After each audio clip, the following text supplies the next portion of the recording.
Hello friends, welcome to my YouTube channel. इस vlog में मैं आपको बताने वाला हूँ चंडीगढ़ के बारे में, जो कि है इंडिया की फर्स्ट प्लैन्ड सिटी और जिसे ट्राई सिटी के नाम से भी जाना जाता है।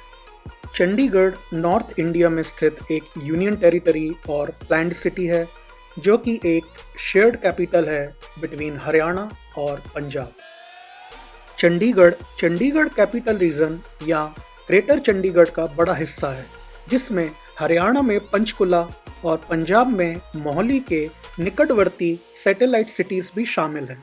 सैटेलाइट सिटी के बारे में आपको बता दूं, सैटेलाइट सिटी एक छोटी नगर पालिका या बस्ती होती है जो एक बड़े महानगरीय क्षेत्र का हिस्सा होती है। सैटेलाइट सिटीज़ को कभी कभी बड़े मेट्रो क्षेत्र के हिस्से के रूप में सूचीबद्ध किया जाता है और कभी कभी पूरी तरह से स्वतंत्र के रूप में सूचीबद्ध किया जाता है। चंडीगढ़ हिमालय की फुट हिल्स के पास दक्षिण पूर्व में स्थित है, जो कि दिल्ली से लगभग 260 किलोमीटर की दूरी पर और अमृतसर से लगभग 229 किलोमीटर की दूरी पर है। चंडीगढ़ स्वतंत्रता के बाद के भारत में सबसे पहले नियोजित शहरों में से एक है और अंतर्राष्ट्रीय स्तर पर अपनी वास्तुकला और शहरी डिज़ाइन के लिए जाना जाता है। शहर का मास्टर प्लान स्विस फ्रांसीसी वास्तुकार ले कोर्बसिए ने तैयार किया था। चंडीगढ़ का नाम चंडी और गढ़ से मिलकर बना है। चंडी का मतलब हिंदू देवी चंडी से है और गढ़ का मतलब किला है। यह नाम चंडी मंदिर से लिया गया है, जो पंचकुला जिले में शहर के पास चंडी माता को समर्पित एक प्राचीन मंदिर है। इस ब्लॉग के माध्यम से मैं आपको चंडीगढ़ में स्थित फेमस जगहों के बारे में बताने जा रहा हूँ। तो चलिए शुरू करते हैं। सबसे पहले जानते हैं रॉक गार्डन के बारे में। रॉक गार्डन भारत का एक मूर्ति कला गार्डन है।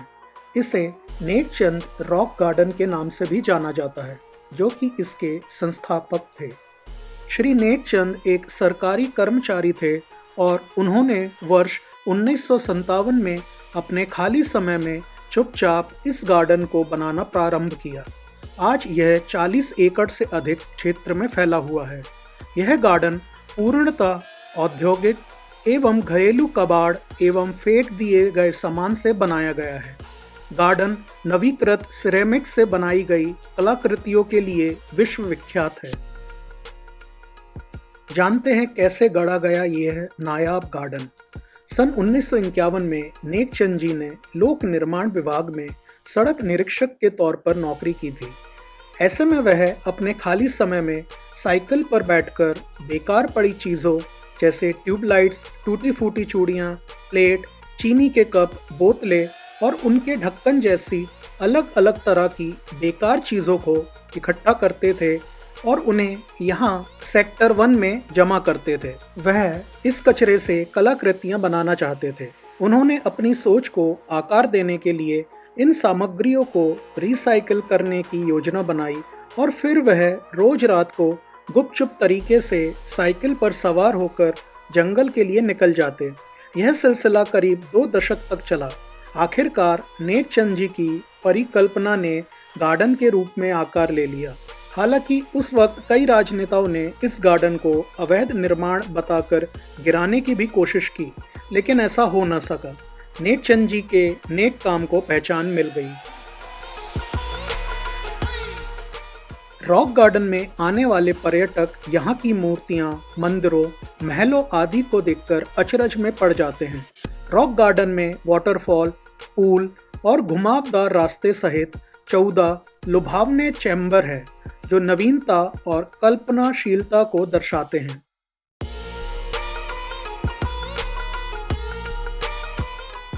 इस गार्डन में कई मूर्तियां हैं जो घर के बेकार सामानों जैसे टूटी हुई चूड़ी, चीनी मिट्टी के बर्तन, तार, ऑटो पार्ट्स और ट्यूबलाइट से बनी हैं।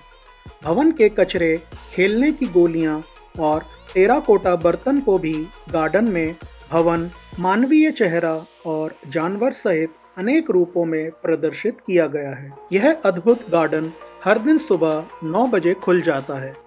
गार्डन में झरनों और जल कुंड के अलावा ओपन एयर थिएटर भी देखा जा सकता है। रॉक गार्डन सुखना झील के नज़दीक स्थित है। तो अगर आप यहाँ रॉक गार्डन आते हैं तो आप सुखना झील भी घूमने जा सकते हैं। अब जानते हैं सुखना लेक के बारे में।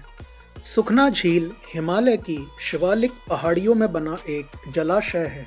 3 किलोमीटर वर्ग में फैली यह झील सुखना चोब पर बांध बनाकर वर्ष 1958 में तैयार की गई थी। सुखना चोब शिवालिक पहाड़ियों से नीचे आने वाला एक बरसाती जल स्रोत है। पहाड़ों की लंबी श्रृंखला के बीच सुखना लेक का व्यू दिल को छू जाता है।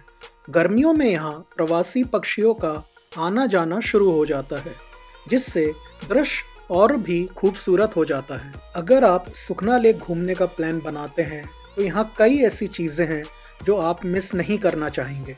यहाँ आप बोटिंग से लेकर शिकारा राइड ले सकते हैं। शिकारा अभी तक सिर्फ कश्मीर की डल झील तक ही सीमित थे, लेकिन अब इनकी एंट्री सुखना लेक में भी हो गई है। यहाँ बच्चों को भी काफ़ी एंटरटेनिंग एक्टिविटीज़ करने को मिल जाएगी। सुखना झील के पास पार्किंग एरिया में आप ऊंट की सवारी भी कर सकते हैं। अब जानते हैं रोज़ गार्डन के बारे में। रोज़ गार्डन, जिसे जाकिर हुसैन रोज़ गार्डन भी कहा जाता है, 30 एकड़ में बना हुआ एक गुलाब के फूलों का बगीचा है। इसमें 1600 किस्मों के 50,000 गुलाब के पौधे लगे हुए हैं। यह एशिया का सबसे न्यारा और सुंदर बगीचा माना जाता है। यहाँ हर साल फरवरी में एक मेला लगता है। वर्ष 2017 में यह मेला 17 से 19 फरवरी में लगाया गया था। सेक्टर 16 में स्थित रोज़ गार्डन शहर के बीचों बीच है, जो कि अंतर्राष्ट्रीय बस अड्डा सेक्टर 17 से महज 500 मीटर की दूरी पर है। गार्डन के अंदर देश के ही नहीं बल्कि विदेश से भी सैकड़ों प्रजातियों के गुलाब हैं, जो कि यहाँ आने वाले पर्यटकों को अपनी ओर आकर्षित करते हैं और शहर की पहचान पर्यटक के दिल दिमाग में बना जाते हैं। जैपनीज गार्डन एक बहुत ही सुंदर पार्क है, जो कि चंडीगढ़ के सेक्टर 31 में स्थित है। यह पार्क 2014 में भारत सरकार द्वारा बनाया गया था। इसको बनाने में लगभग 6 करोड़ रुपए की लागत आई थी। इस पार्क को governor of Punjab and administrator of Chandigarh Shri Shivraj Patil ji द्वारा मेयर श्री HC कल्याण की उपस्थिति में 7 नवंबर 2014 को शुक्रवार के दिन उद्घाटन किया गया था। इस पार्क में एंट्री के लिए कोई टिकट नहीं लगता है। यह बिल्कुल मुफ्त है। यह पहला ऐसा पार्क है जिसमें जापानी टच दिया गया है। जापानी कलाकृति को जानने के लिए एक बार जरूर इस पार्क का भ्रमण करें। इस पार्क को बनाने में चंडीगढ़ के चीफ इंजीनियर मुकेश आनंद जी का बहुत बड़ा योगदान रहा था। यहाँ आके आप और आपकी फैमिली काफ़ी अच्छा समय व्यतीत कर सकते हैं। चंडीगढ़ कई गुरुद्वारों की मौजूदगी के कारण पवित्र स्थानों में से एक है। चंडीगढ़ एक नवनियोजित उन्नत शहर तो है ही, लेकिन इसमें पूजा के लिए भी कई पवित्र स्थान हैं। चंडीगढ़ के लोग अपने समुदाय के प्रति काफ़ी समर्पित हैं और शहरी जीवन का आनंद लेने के लिए अपनी सोच में काफ़ी आधुनिक भी हैं। अब जानते हैं चंडीगढ़ में स्थित इस्कॉन मंदिर के बारे में, जो है सेक्टर 36B में। मंदिर में आने के लिए कोई भी एंट्री फीस नहीं लगती है। टेम्पल के टाइमिंग्स हैं सुबह 4:30 बजे से लेकर 5 बजे तक, जब मंगला आरती होती है, सुबह 7:15 बजे से लेकर दोपहर के 12:45 तक, और शाम को 4:15 से लेकर 8:30 तक मंदिर खुला रहता है। चंडीगढ़ में और भी काफ़ी प्राचीन और भव्य मंदिर है। आप यहाँ आके उनके दर्शन जरूर कर सकते हैं।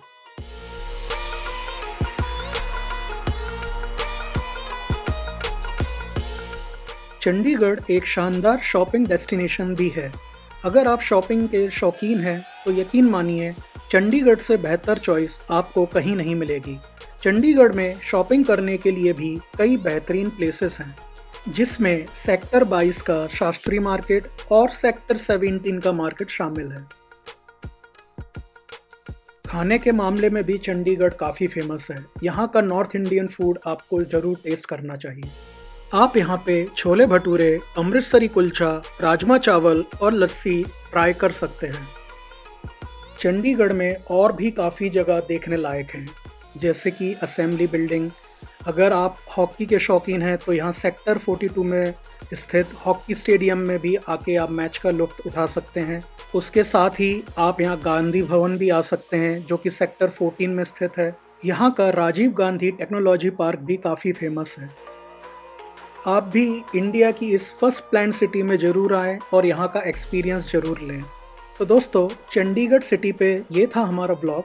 अगर आपको ये ब्लॉग पसंद आया है तो इसे लाइक, शेयर और मेरे चैनल को सब्सक्राइब ज़रूर करें। आने वाले ब्लॉग में मैं आपको चंडीगढ़ की जो सैटेलाइट सिटीज़ हैं वहाँ के भी फेमस प्लेसेस के बारे में ज़रूर बताऊँगा। तो मिलते हैं मेरे अगले ब्लॉग में। Stay safe, stay happy and stay healthy.